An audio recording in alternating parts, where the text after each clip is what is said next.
Assalamualaikum warahmatullahi wabarakatuh. Alhamdulillah, sholatu wassalamu ala rasulillah, la hawla wa la quwata illa billah. Para pemirsa yang dirahmati Allah,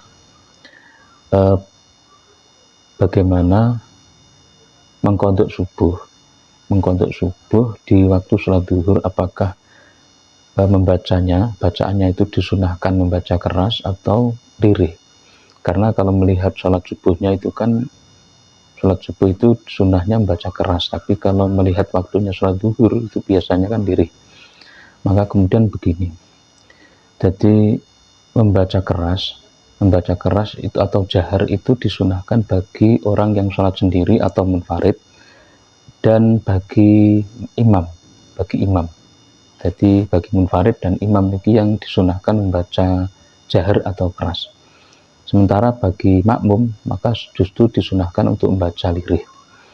Nah, batasan baca keras dan lirih itu bagaimana? Batasannya adalah sekira kalau membaca keras atau jahar itu sekira orang lain bisa mendengar, itu dianggap membaca keras. Kalau membaca lirih itu sekira yang membaca sendiri itu terdengar oleh yang membaca sendiri. Itu. Kemudian sholat-sholat apa saja atau tempat-tempat mana saja yang disunahkan untuk membaca dengan keras. Disebutkan di keterangan para ulama itu, yaitu di sholat subuh, sholat subuh, kemudian dua rakaat yang awal sholat maghrib, kemudian dua rakaat yang awal sholat isya, kemudian sholat Jumat.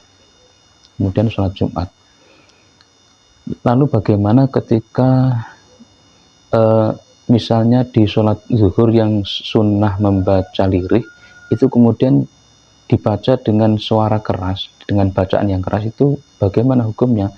Kalau tidak ada uzur maka hukumnya adalah makruh. Kalau tidak ada uzur hukumnya makruh. Lalu bagaimana dengan pertanyaan yang awal tadi? Kalau kita qadha sholat subuh di waktu sholat zuhur, maka sunnahnya membaca keras atau lirih? Kalau melihat subuhnya itu kan sunnah keras, tapi melihat waktunya sholat zuhur itu kan lirih. Maka di sana para ulama menjelaskan, maka yang dipertimbangkan, yang dijadikan patokan adalah waktunya.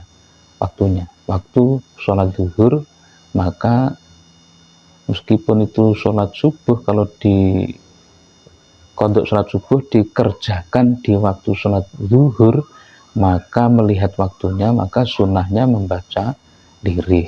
Sehingga dibalik, kalau qadha sholat zuhur tapi di waktu subuh, qadha sholat zuhur di waktu sholat subuh, maka sunnahnya ya dibaca keras. Itu demikian, mudah-mudahan ada manfaatnya. Assalamualaikum warahmatullahi wabarakatuh.